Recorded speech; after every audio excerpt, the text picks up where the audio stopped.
Graça e paz, meus irmãos, que Deus esteja abençoando a sua vida, a minha vida, a vida de cada um de nós. Sempre o nosso conhecimento, o nosso cumprimento tem sido esse, porque não há coisa melhor para a sua vida, para a minha vida, do que a graça do nosso Deus. Então, que Deus esteja nos orientando e nos abençoando. Gostaria de estar gravando hoje, e eu gostaria de falar do Salmo 139. É um salmo longo, mas claro que eu não vou falar a respeito de todo o salmo. Eu vou destacar algumas coisas. Porque, meus irmãos, uma das coisas que nós como crentes deveríamos estar atentos e conscientes é que nós somos limitados. Só Deus é ilimitado. O homem, por sábio que ele seja, pelo poder que ele vem adquirir, por qualquer coisa que ele possa ser na vida, a riqueza que ele vem adquirir, ele sempre tem que parar e ver com a consciência de que ele tem limite. Por isso, meus irmãos, eu gostaria de destacar três coisas importantes para nós nesse Salmo 139. A primeira coisa que eu queria destacar é que o homem é limitado pelo poder de Deus, que sabe de antemão tudo o que nós pensamos. Ele sabe de antemão tudo o que passa na nossa vida. Se nós observarmos Salmo 139, de 1 a 6, nós veremos Deus demonstrando o que Ele é nas nossas vidas. Veja só o que Ele fala aqui. Senhor, Tu me sondas e me conheces. Sabes quando me assento e quando me levanto. De longe penetras os meus pensamentos. Então, meus irmãos, Ele sabe todas as coisas. De longe Ele penetra até os nossos pensamentos. Versículo 3 diz assim: esquadrinhas o meu andar e o meu deitar e conhece todos os meus caminhos. Por isso, meus irmãos, nós somos limitadíssimos principalmente diante de Deus. Deus, Ele é ilimitado. E nós, pela nossa limitação, nós devemos reconhecer um Deus totalmente soberano, um Deus totalmente poderoso, que está acima de toda e qualquer comparação. O versículo 4, ele diz: ainda a palavra me não chegou à língua, e Tu, Senhor, já a conheces toda. Tu me cercas por trás e por diante, e sobre mim pões a mão. Ele continua dizendo, o versículo 6, tal conhecimento é maravilhoso demais para mim. É sobremodo elevado, não o posso atingir. Olha aqui o salmista reconhecendo a sua limitação. Tal conhecimento é maravilhoso demais para mim. De tal forma que eu nem posso atingir. Há pessoas que dizem que gostaria de morar no céu porque vai morar em rua de ouro. Meus irmãos, isso é coisa de humano. Isso é coisa daqueles que são materialistas e gostaria de viver com o bolso cheio de ouro. Mas o que haverá, que validade será de nós lá termos ouro? Então, meus irmãos, é algo que nós não podemos imaginar o que Deus já ofereceu, tem a oferecer e vai nos oferecer na salvação eterna. Uma das coisas é nós aceitarmos isto que o salmista está proferindo aqui para Deus e dando exemplo para nós.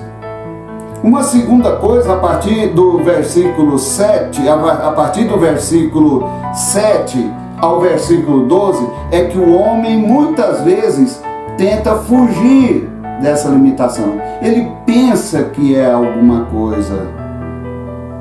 Meus irmãos, todo espaço está nas mãos de Deus. Deus não é só Senhor da nossa vida, por isso a nossa limitação. Mas também todas as coisas existentes, o salmista está dizendo aqui que está nas mãos de Deus. É Ele que coordena todas as coisas. Por isso eu gostaria de continuar lendo o Salmo. Ele diz: para onde me ausentarei do teu espírito? Para onde fugirei da tua face? Ele reconhece que todo o espaço sideral está sob o comando de Deus. Toda a nossa vida está sob o comando de Deus. Por isso, o homem muitas vezes tenta fugir disso. É por isso que existe o ateu. O ateu é algo que ele não quer ser submisso a ninguém. Ele acha que ele não tem limitação para ele. Por isso é fácil ele dizer: não existe Deus. É porque ele não quer ser submisso. Ele não acredita, não é porque ele não tem um senso espiritual. É porque ele quer fugir dessa limitação. Por isso ele diz: para onde me ausentarei do teu espírito? E ele continua o versículo 8: se suba aos céus, lá estás. Se faça a minha cama no mais profundo abismo, lá estás. Se suba aos céus, se for possível isso, o Senhor está lá. Se desça ao mais profundo abismo, Deus está lá. Se toma as asas da alvorada e me detenho nos confins dos mares, ainda lá me haverá de guiar a tua mão, e a tua destra me susterá. Não há lugar, meus irmãos, que Deus não se faça presente. Todo o espaço está nas mãos de Deus. Ele diz, o versículo 11: se eu digo, as trevas com efeito me encobrirão, e a luz ao redor de mim se fará noite, até as próprias trevas não te serão escuras. As trevas e a luz são a mesma coisa para Deus. Nós é que temos a distinção, nós é que fazemos distinção. Deus não dorme de noite e trabalha de dia. Meus irmãos, porque tudo está nas mãos dele. Todo o espaço está nas mãos dele. O salmista, de 1 a 6, ele destaca que a nossa vida está nas mãos dele. Do 7 ao versículo 12, ele fala que também todo o espaço está nas mãos do Senhor. Uma terceira verdade é que o homem reconhece que até as suas origens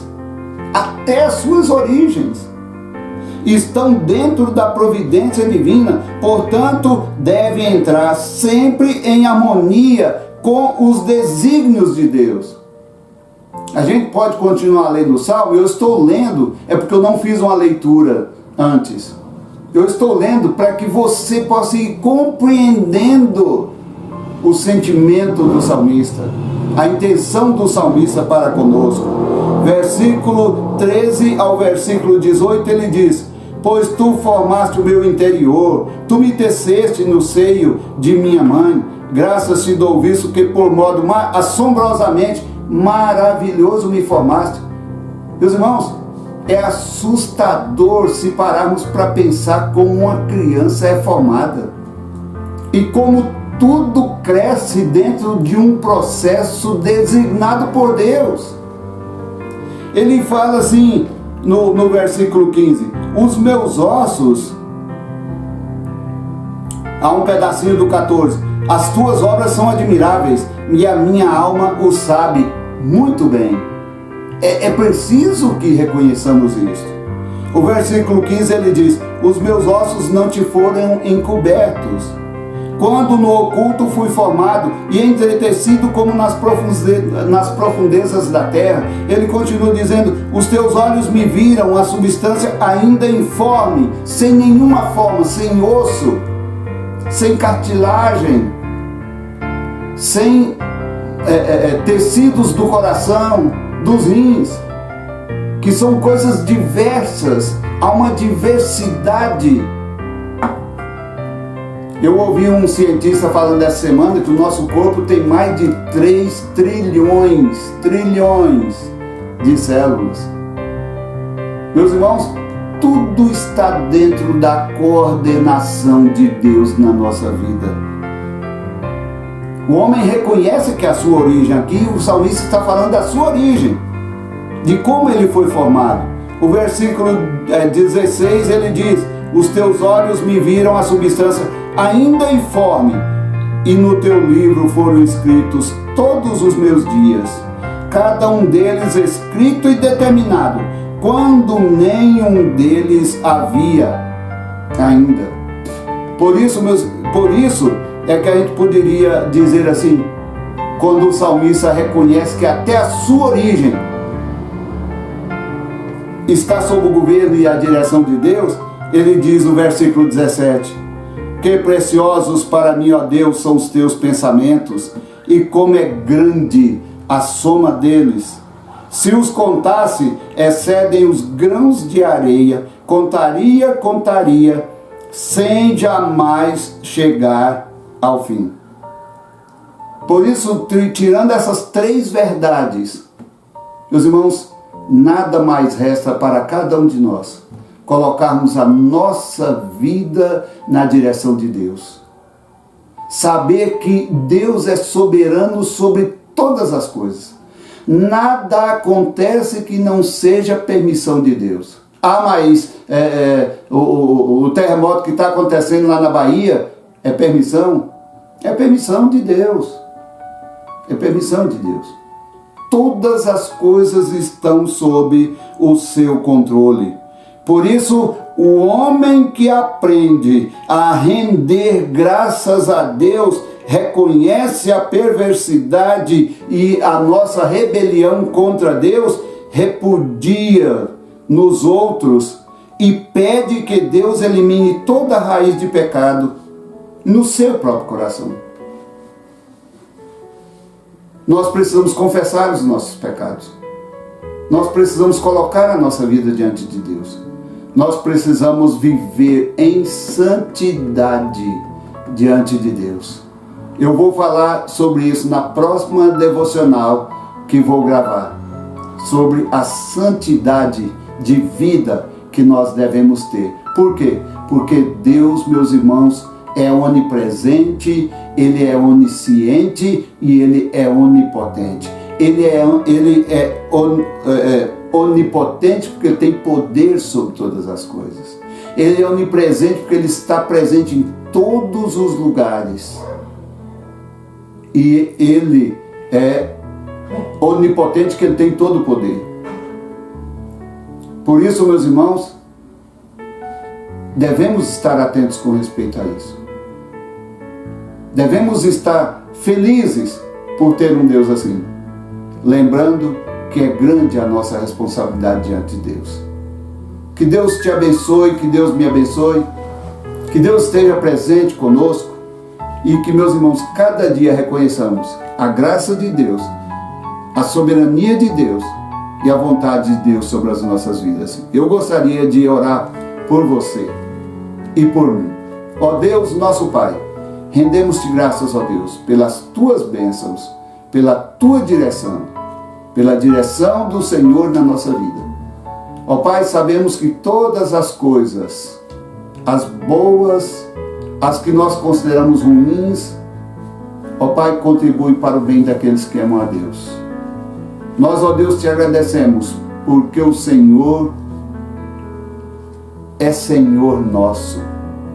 E te pedimos, ó Pai, que o Senhor nos abençoe, que o Senhor nos dirija, que o Senhor nos oriente para caminharmos e fazermos aquilo que seja da tua perfeita vontade. Perdoe, Senhor, os nossos pecados. Abençoa, Pai, esse irmão que está nos assistindo agora. Essa pessoa, Pai, que está com dificuldade para aceitar, ó Deus, certas coisas que o Senhor permitiu que acontecesse. Que, ó Deus, haja um espírito humilde, um espírito, ó Deus, de reconhecimento da Tua soberania e que eles possam descansar no Senhor, sabendo que todas as coisas contribuem para o bem daqueles que amam a Deus. Em nome de Jesus, nós oramos e te agradecemos. Amém, Senhor. Amém.